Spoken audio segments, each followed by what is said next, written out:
Assalamualaikum warahmatullahi wabarakatuh. Alhamdulillahirabbil alamin. Wa bihi nasta'in wa ala umurid dunya waddin. Wassalatu wassalamu ala asrofil anbiya'i wal mursalin.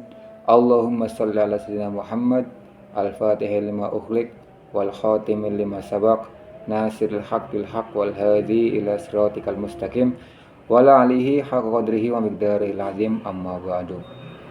Yang Pak Guru sayangi, anak-anakku dari kelas 1 sampai kelas 6, murid SD Negeri Keturunan 1. Pertama-tama marilah kita panjatkan puji syukur kehadirat Allah Subhanahu wa Ta'ala yang telah memberikan banyak nikmat kepada kita semua hingga kita nggak bisa menghitungnya satu persatu.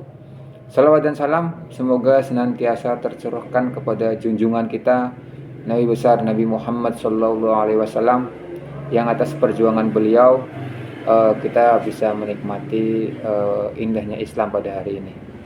Anak-anakku yang dimuliakan oleh Allah, dalam surat Al-Asr dijelaskan bahwa wal asri, demi masa, innal insana lafi khusrin, sesungguhnya manusia itu dalam keadaan yang merugi. Jadi Allah menerangkan bahwa semua manusia itu akan merugi atau dalam keadaan rugi. Tapi apakah semuanya? Enggak. Kemudian di ayat berikutnya, di ayat ketiga, Allah menyampaikan illal ladzina amanu wa amilus solihat wa tawasaw bil haqqi wa tawasaw bis sabr. Illal ladzina amanu, kecuali orang-orang yang beriman kepada Allah. Siapa orang-orang yang beriman? Yaitu orang-orang yang mempercayai kepada Allah. Iman itu percaya dengan hati. Di hatinya sudah percaya bahwa saya beriman pada Allah. Kemudian apakah cukup hanya percaya dalam hati saja? Enggak. Untuk iman itu kemudian diucapkan dengan lisan. Iya, saya beriman kepada Allah. Apakah cukup dengan diucapkan? Tidak. Ada satu lagi, yaitu dilakukan dengan perbuatan. Apakah perbuatan kita sudah menunjukkan bahwa kita beriman kepada Allah? Nah, itu yang harus kita jawab bersama-sama. Nah, kemudian ilal ladzina amanu, kecuali orang-orang yang beriman, wa amilus sholihat, dan orang-orang yang berbuat baik. Jadi orang-orang yang berbuat baik itu tidak lagi termasuk orang yang merugi, tapi mereka akan menjadi orang yang beruntung. Nah, kemudian pertanyaannya adalah kenapa kita harus berbuat baik? Lalu untuk siapa kita berbuat baik? Nah, ini akan menjadi menarik ketika kita akan membandingkannya dengan perbuatan yang lain. Dalam pepatah diterangkan bahwa siapa yang menanam padi maka dia akan menuai padi. Siapa yang akan menanam rumput maka dia akan menanam rumput pula. Kan seperti itu. Maksudnya seperti ini. Orang yang berbuat baik, ketika kita berbuat baik, maka kita akan mendapatkan balasan yang baik pula. Walaupun terkadang ketika kita baik kepada seseorang, ada beberapa orang yang kemudian membalas kita dengan perbuatan yang gak baik, kan seperti itu. Tapi itu gak masalah, daripada ketika kita berbuat jahat kepada orang lain, maka tidak mungkin orang-orang tersebut akan berbuat baik kepada kita semua. Bukankah seperti itu? Nah, ini yang harus menjadi perhatian. Terlebih posisi manusia itu adalah makhluk sosial. Kita nggak bisa hidup sendiri, nggak bisa. Kita butuh orang lain, kita butuh tetangga. Bahkan sederhana saja, untuk makan pun kita butuh orang lain.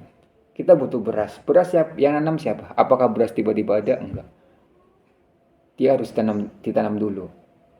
Setelah ditanam, kita butuh petani untuk menanam beras. Kemudian setelah ditanam, dipanen, kita butuh orang yang panen. Kemudian digiling, kita butuh orang yang bekerja di penggilingan beras.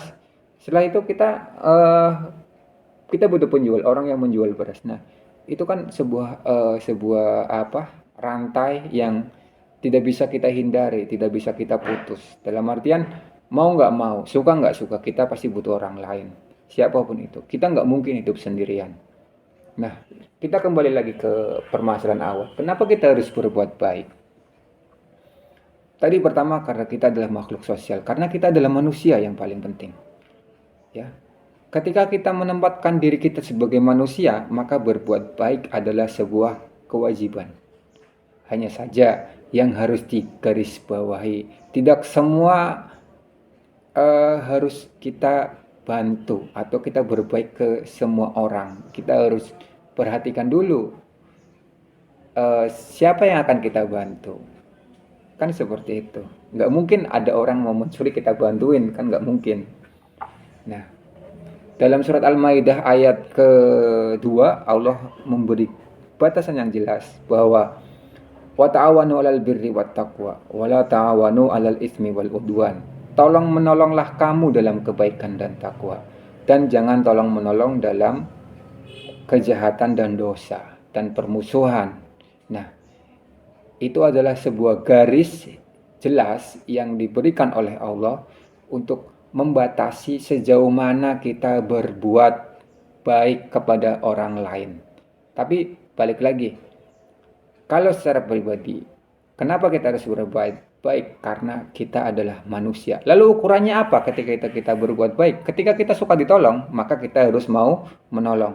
Ketika kita sudah suka diberi, maka kita juga harus memberi. Nah, itu adalah sebuah hubungan imbal balik. Nggak selamanya kita akan diberi terus. Sama ketika kita makan terus, nggak mungkin kita nggak buang air, kita harus buang air. Pun seperti itu dalam hal kebaikan. Ketika kita hendak pengen orang lain berbuat baik kepada kita, ya kita harus mau berbuat baik kepada orang lain. Kan seperti itu. Bukankah begitu anak-anak? Nah, mari kita bersama-sama perbanyak perbuatan baik kita mumpung lagi bulan Ramadan. Semoga di bulan Ramadan ini kita bisa menempa diri kita bisa memperbaiki diri kita, melatih diri kita untuk menjadi orang yang lebih baik. Karena apa? Karena orang yang berenung adalah orang yang hari ini lebih baik daripada hari kemarin. Jangan lupa berbuat baik karena kita adalah manusia. Terima kasih. Sekian dari Pak Guru. Billahi taufiq wal hidayah. Wassalamualaikum warahmatullahi wabarakatuh.